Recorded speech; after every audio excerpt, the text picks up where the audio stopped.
جو ماں بیٹے کی آنکھ کا ایک آنسو نہیں دیکھ سکتی، سوچئے وہ کتنا جلدی بیٹے کو معاف کر دے گی۔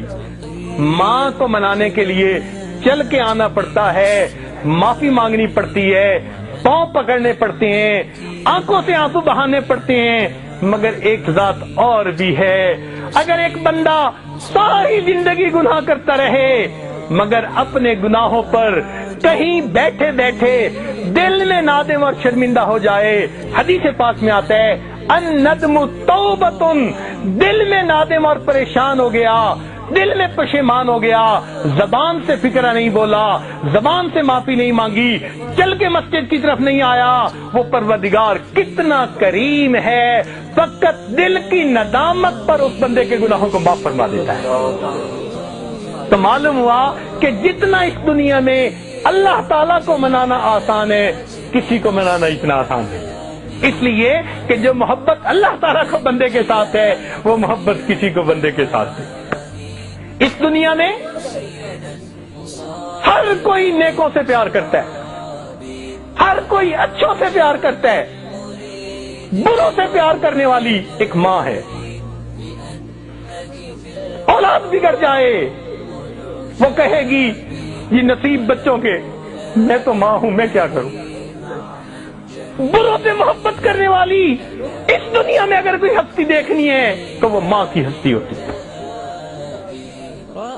اگر ماں ممتا کی وجہ سے اتنی محبت کرتی ہے تو اللہ رب العزت بھی اپنے بندوں سے اس کے پڑھ کے محبت کرتے ہیں۔ اس لیے 100 سال کا بوڑھا ہڈیوں کا ڈھانچہ بن گیا، منہ میں دانت نہیں، پیٹ میں آنت نہیں، اولاد تھی نہیں، بیوی فوت ہو گئی، ماں باپ کا اکیلا تھا، کوئی قریبی رشتہ دار نہیں، کوئی اس کو گھر رکھنے کے لیے تیار نہیں، لوگ محفل میں بٹھاتے نہیں کہ تو کھانستا ہے، بلغم نکالتا ہے۔ اب اس کی حالت یہ ہے کہ وہ لاٹھی پکڑ کے چلتا ہے، جب اس کو روٹی پکا کے دینے کو کوئی تیار نہیں، لوگوں کی بے وفائی سے اس کا دل تنگ ہوا، اداس ہوا، اور اس نے سوچا اوہو میں نے ساری زندگی مخلوق کی محبتوں میں گزار دی، کاش کہ میں اپنے رب سے دل لگاتا۔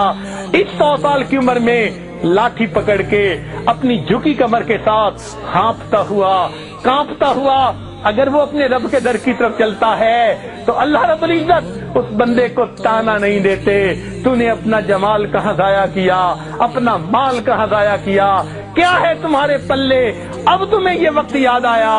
میرا پروردگار اپنے بندے کو کبھی یہ الفاظ نہیں فرماتا، بلکہ وہ اگر بوڑھا بھی چل کے آ رہا ہوتا ہے، اللہ تعالیٰ کی جو ہے حدیث قدسی اس کا جواب ہے کہ میرا بندہ میری طرف ایک بالش چلتا ہے، میری رحمت 2 بالش جاتی ہے۔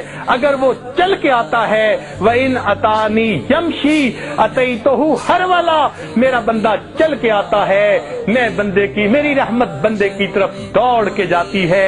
تو جو پروردگار اپنے اس 100 سالہ بوڑھے کو بھی تانا نہیں دیتے، بلکہ اور ذرا بات سن لیجئے کہ اگر یہ 100 سال کا بندہ شرابی تھا، زانی تھا، اس نے آ کے توبہ کر لی، اللہ تعالیٰ گناہ معاف فرما دیتے ہیں۔ اور پھر ایک اور بات، شریعت کا مسئلہ سن لیجئے، اگر کسی نے سچی توبہ کر لی، شریعت کہتی ہے اب اس کو پچھلی زندگی کے گناہ پر کوئی آر نہیں دلا سکتا، تانا نہیں دلا سکتا۔